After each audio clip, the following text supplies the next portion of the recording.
In this video, I'm going to teach you a false overhand shuffle, where you can retain a portion of the deck right on top while apparently shuffling the entire pack. It looks so convincing. This has fooled magicians, and it is a real, workable, practical way of including a false shuffle in your performances. Without further ado, grab yourself a deck of cards, and we're going to learn the retention overhand false shuffle.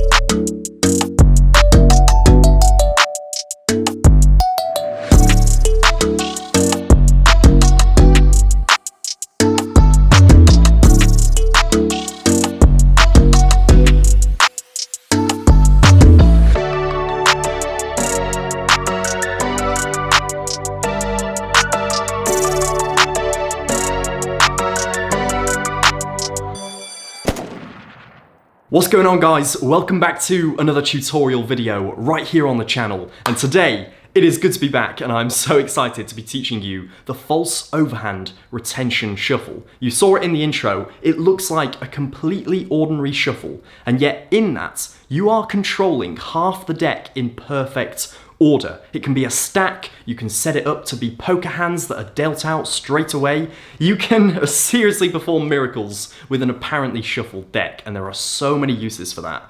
But before I get into it, I want to talk about my behind the back card throw, which I demonstrated in the intro as well, and I also did it in a YouTube short recently, and a lot of people have been asking, Cavan, where can I learn that behind the back card throw? It looks awesome, if I do say so myself, and you can learn it because it is currently available as a tutorial on The Magician Club. So head to themagician.club or the link in the description and sign up to the $5 a month tier, literally just $5 a month. And you don't just get that tutorial, you get 66 other exclusive tutorials teaching some of my favorite, most powerful and impactful magic. And all of it is just $5 a month. The price of a cup of coffee is the key to a library full of magic that is constantly being updated. I'm working so hard to make the Magician Club the best value membership in magic, and it is so great to see so many of you joining and hopping aboard this project that is only going to continue in the future. So once again, head to themagician.club or the link in the description. And today, actually, I'm going to teach you something from the Magician Club, because I taught this retention shuffle over there a while ago,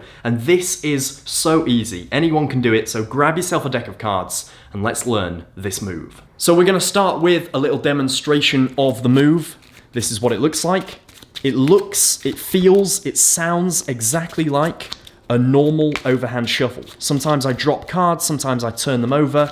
In a way, the more chaos the better, because it looks like you can't possibly control anything in amongst this mess, and yet right when I need it, those cards can still be under my control. In all of that chaos, the four aces never left my control. So that is the shuffle. Looks really convincing, as I say, and as you're doing it, you're going to be convinced that this shuffle really is impacting every single card. As I say, you can control a clump really, really big, up to half the deck, with it still looking perfectly natural, which I think is so important. First thing, of course, to know is you must know how to do an overhand shuffle. That goes without saying.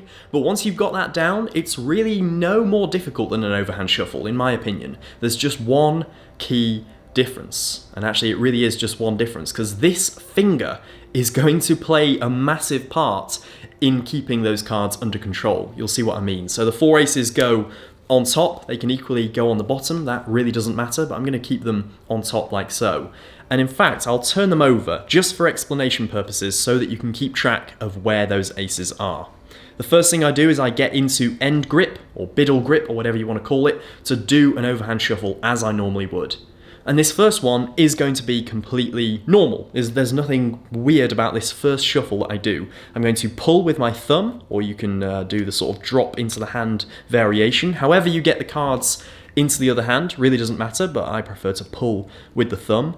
And it's in this sort of U shape. You'll see that this hand is almost sort of in a bow, a U shape, to sort of catch those cards. And that's going to continue, but before I do the second shuffle, this index finger is going to be placed here. It's going to go on the other side of this packet. And now, when I continue to shuffle, these cards go on top of that index finger, you'll see there is a break, and I can take cards from the back of that break and shuffle like so. So there's two packets of those cards. There's this packet right here, which was originally on top, that is separated by the index finger. Remember, these cards would normally be face down, so it really doesn't look any different. I pull these cards off, and so long as I've got the four aces, which I can do quite confidently in one pull like so, so long as I have those, I'm all good. Now I can shuffle, and I can almost ignore this packet. Really great way of practicing this is just by having a packet of cards in that grip and continuing to shuffle.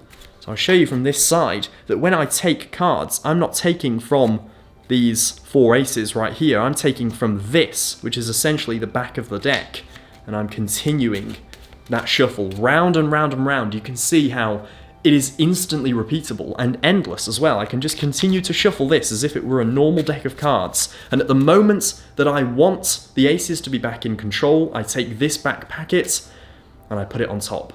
How easy is that? It should not be that easy, but it just is so convincing. You essentially take out of the picture the cards you want to control, and you can endlessly shuffle the bit that really doesn't matter. So if I want to control those four aces, I pull off those four cards, maybe a bit more just to be safe, and I'm shuffling. I can shuffle as long as I want. Those aces aren't going anywhere. In this case, I got a few more than the aces, but that doesn't matter, because I still have most of the deck here. It doesn't look like anything's missing. When I want to, I bring these forward and I put them on top. And always, the four aces will be there. I'm just using the four aces as an example, but you can have a whole stacked setup. You can have multiple cards or selections or a poker hand, maybe even a poker hand spread with cards in between, so that when you deal, the winning hand will be in a certain position. You can fully set the deck up and have a convincing overhand shuffle, and whenever you want, those cards can be brought back into play. They're just put to one side and brought to the top. Once again, I'll just show you from another angle. You pull these cards off. This index finger goes from here to here, almost sort of clipping them, but you don't want that corner to be too exposed. You just now create the U shape here between the thumb and the index finger, and that is where the cards go. They go into the thumb pit, which is completely separate. When I want to shuffle, I take from the back here.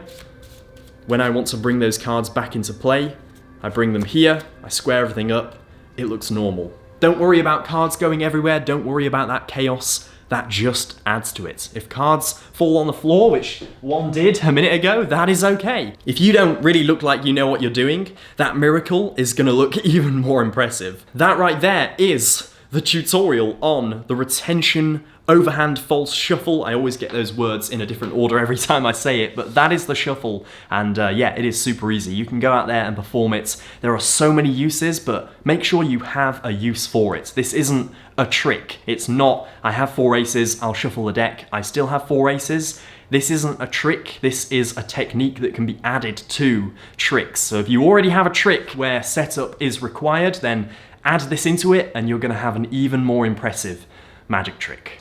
So that is it. Thank you so much for watching. If you did enjoy this video, make sure to click the thumbs up button down below. That really helps me out. And if you are new to the channel and you've never seen a video from me before, I've made a bunch of other tutorials, so if you've watched as far as this one, I'm sure you'll enjoy them. And if you've been a viewer of this channel and you like the tutorials, you're gonna absolutely love the Magician Club. It is just $5 a month, so sign up today if you want to, and you can access 67 exclusive tutorials, plus there's a bunch more that I've been working on. Masterclasses, lectures, all sorts are on there. So that is the Magician Club. I think that's everything. I will see you in the next video.